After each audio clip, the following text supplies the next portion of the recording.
Ivy Whittaker liked to open the tack room door before anyone else arrived, letting dawn light slip across the rows of polished bridles like ribbons on a maypole.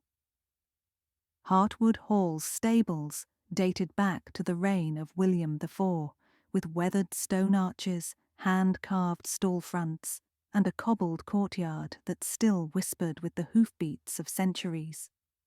Ivy had been head groom for only 6 months, but the old place already felt like a second skin. By Saturday afternoon, Frostfire, the stable's star show jumper, was meant to fly over Oxers in the county's spring gala. The mayor's grace had rekindled Hartwood's prestige, drawing visitors, sponsors, and just enough money to keep the roof from collapsing. Aunt Lillian, who ran the attached Heritage Museum, called Frostfire our living exhibit. Ivy simply called her friend. So when Ivy pulled back the sliding stall door on Thursday morning and found the chestnut trembling, ears flat, she felt the world tilt. Frostfire's hind leg was hot, the fetlock slightly swollen. Someone had packed her hoof with gravel and mud. The mare had stamped during the night, driving the sharp bits into the frog. "Easy, girl," Ivy murmured, catching the frightened eye that gleamed like polished walnut. "We'll sort it." She whistled for Caleb, the new junior groom, and sent him for the vet. Then she walked the aisle, heart hammering. Every other stall was tidy. The Sabotage was personal, targeted. Minutes later, Aunt Lillian hurried in from the museum wing, skirts swishing, grey hair escaping her scarf. "Ivy, dear, what on earth?" Ivy explained, stripping the hoof without pause. Someone did this on purpose. No accident can cram gravel that deep without hands. Lillian's face pinched. And 2 days before the gala. Lord Bainbridge's antique saddle is due to arrive this morning for Frostfire's exhibition class. Bad timing indeed. The vet arrived, administered anti-inflammatory medication, and pronounced Frostfire bruised but not broken. If she rested 48 hours, she might still compete. Ivy swore to guard the stall herself, but Lillian shook her head. "Ivy, love, you can't stay up 2 nights running. We'll take shifts. The Heritage volunteers are fiercely loyal." Ivy wasn't so sure. Loyalty could be a mask. Sabotage proved that. Still, she accepted help, then checked the locks. The stable doors were stout oak with iron bolts, unchanged since Victorian times. Only staff carried keys. Ivy, Lillian, Caleb, senior groom Martha, riding coach Dominic Hale, and the farrier who visited weekly. 6 keys, 1 traitor. The antique saddle arrived at noon, delivered by Oliver Finch of Finch & Sons Equestrian Supplies. It gleamed with tooled leather, silver conchos catching sunlight, like coins in a fountain. Lord Bainbridge considered it priceless heritage. The insurance company settled on £80,000. Finch set it on a padded stand and draped a tarpaulin. "Sign here, Miss Whittaker," he said, thrusting a clipboard forward. His cologne smelled sharp, almost metallic. "I envy the rider who uses this beauty. What a shame your mare's taken ill." "Just bruised," Ivy corrected, clicking her pen. "She'll be fit." She watched Finch's eyes linger on the saddle. Too long, she thought. That afternoon, Ivy made discreet rounds. She questioned Martha, who had decades of mucking boots at Hartwood. "Martha, did you see anyone near Frostfire's stall last night?" The wiry woman leaned on her fork. "Only Caleb on his final check, and I locked the courtyard gate behind me at 10. Caleb's ears reddened when Ivy confronted him outside the feed room. Tall, with straw blonde hair, he looked like an overgrown yearling. "I did the rounds, like Martha said. Frostfire was fine then." "Did you leave the yard unlocked?" "No, but Coach Hale asked me to help load jumps in his trailer." We were gone 15 minutes. Gate was still locked when we returned. That made Ivy frown. The outer gate key hung inside the office. Only Martha and Ivy took it at night. Caleb shouldn't have had access. She filed the fact away. At 4 o'clock, competitor Georgina Blake arrived to school her grey gelding on Hartwood's course. Georgina had won the gala last year and despised anything that threatened her title. She sashayed into the aisle wearing spotless breeches and an expression that asked nothing and took everything. "Heard your precious Frostfire's gone lame," she sang to Ivy. "Such a shame. I hope you aren't withdrawing. I adore an easy victory." Ivy ground her teeth. Georgina had motive, means, and the subtlety of a brick, but Sabotage required opportunity. Georgina boarded her horse elsewhere. Still, Ivy watched her like a hawk as she rode. That night, Lillian stayed in a folding chair outside Frostfire's stall, while Ivy collapsed in the tack room loft. The smell of saddle soap lulled her, but couldn't soothe the prickle beneath her skin. Just after midnight, she awoke to frantic footsteps and the cry of the stable cat. Ivy scrambled down the ladder to see Caleb and Lillian staring at an empty paddock between them. The tarpaulin lay crumpled. Lord Bainbridge's antique saddle was gone. A cold wind funneled down the aisle. Ivy ran to the courtyard. The outer gate hung open, padlock dangling. No tire tracks marred the cobbles, only footprints, sizable like men's boots, leading toward the bridle path. Caleb's voice shook. "I checked at 11. The gate was locked."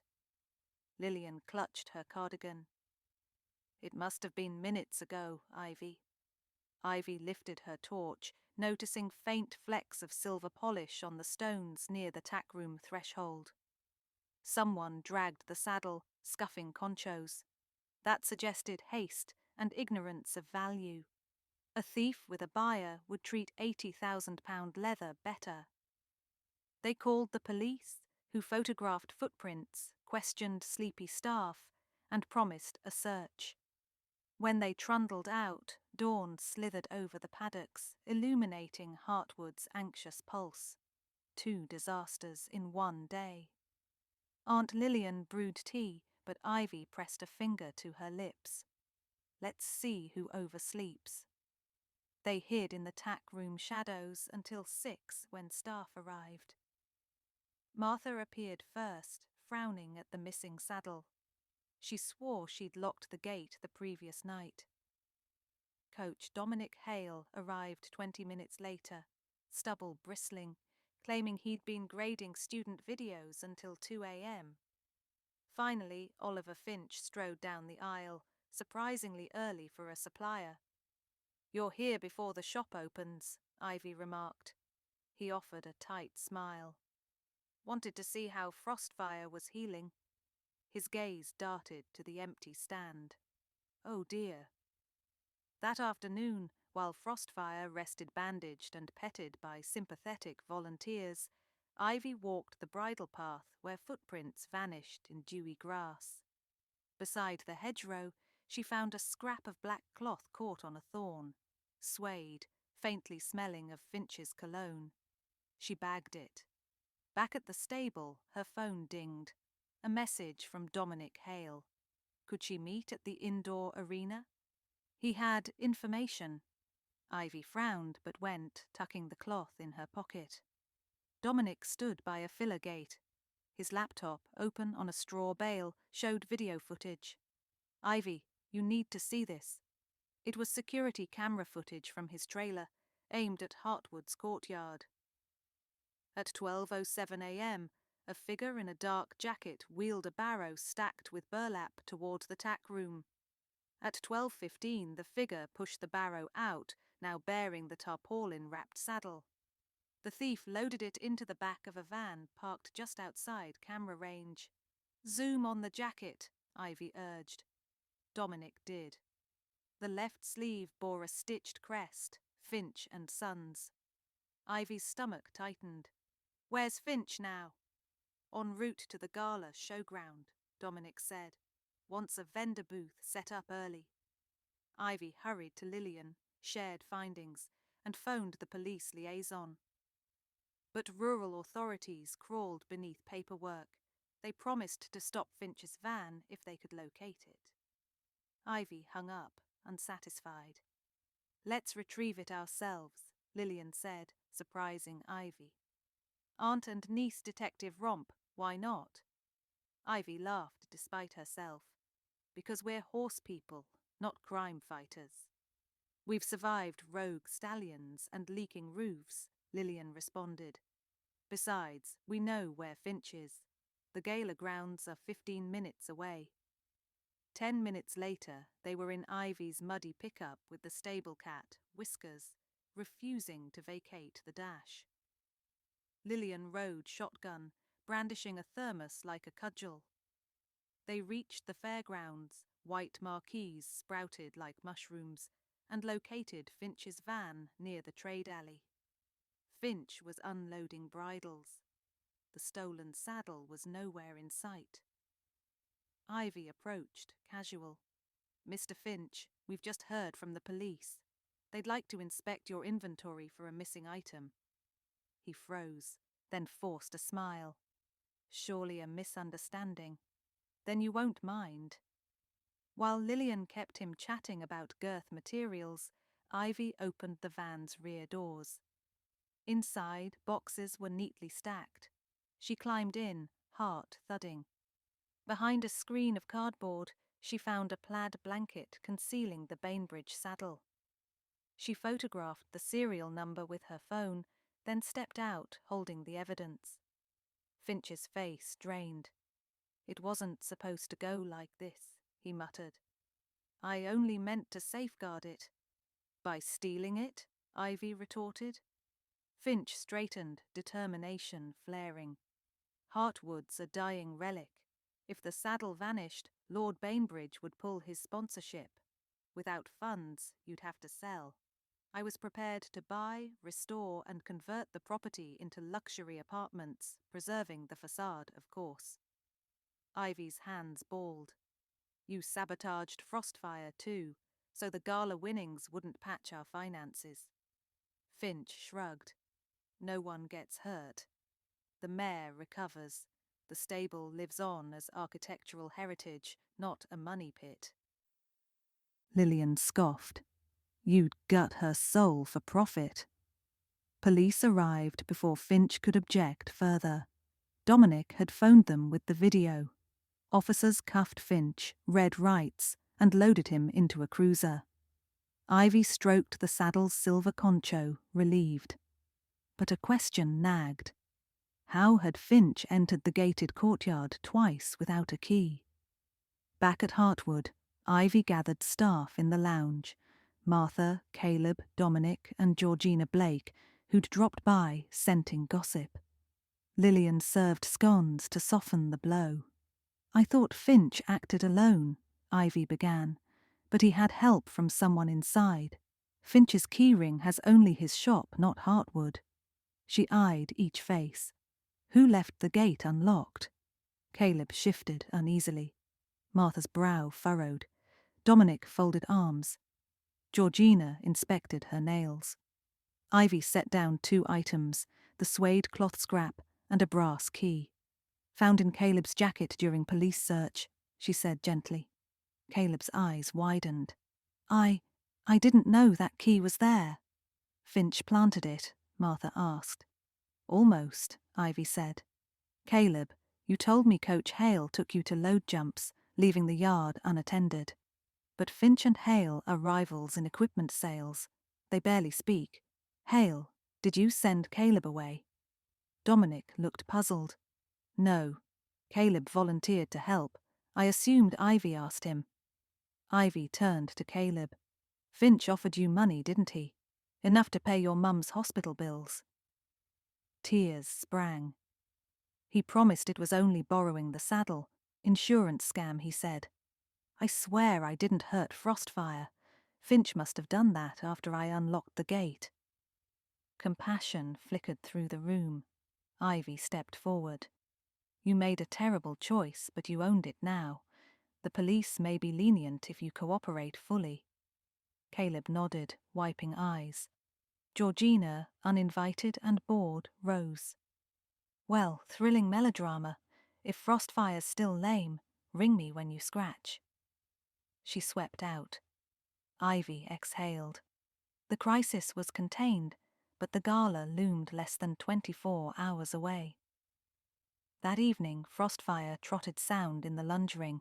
Miraculous, the vet said, thanks to rest and Ivy's ministrations. Yet trust had been shaken. Ivy spent the night in a camp bed outside the stall, but this time peace reigned.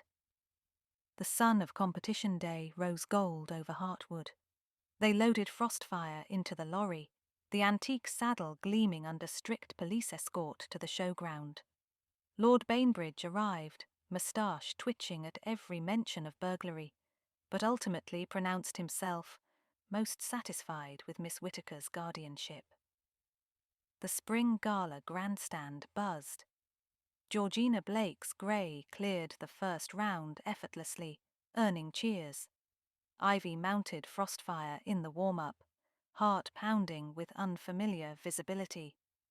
Clad in Bainbridge's saddle, the mare felt as though historical memory flowed through her. When the bell rang, Ivy guided Frostfire toward the first fence. Hooves kissed turf, they soared. Each jump came like a heartbeat, 6, 10, 12, clear. At the final oxer, Frostfire tucked knees, sailed, and landed to the roar of applause. A clean round, faster than Georgina's. On the podium, Ivy lifted the silver trophy. She spotted Lillian in the stands, dabbing happy tears, and Caleb beside her, newly employed after officers classified him as witness rather than conspirator. Lord Bainbridge shook Ivy's hand, promising a donation for stable repairs. Sponsors queued with contracts. Heartwood Hall, once threatened, now glimmered with future. That evening, back at the stable, Ivy released Frostfire into the meadow. The mare rolled, shook off dust, and galloped beneath the sunset. Ivy leaned on the paddock fence, warmth in her chest. Aunt Lillian joined her, offering a steaming mug. To mysteries solved, she toasted. Ivy clinked cups. To heritage that lives, not just survives. Far across the grass, Frostfire lifted her head as if agreeing, then cantered toward the horizon, every stride an echo of the centuries she carried, and the tomorrows she had just reclaimed.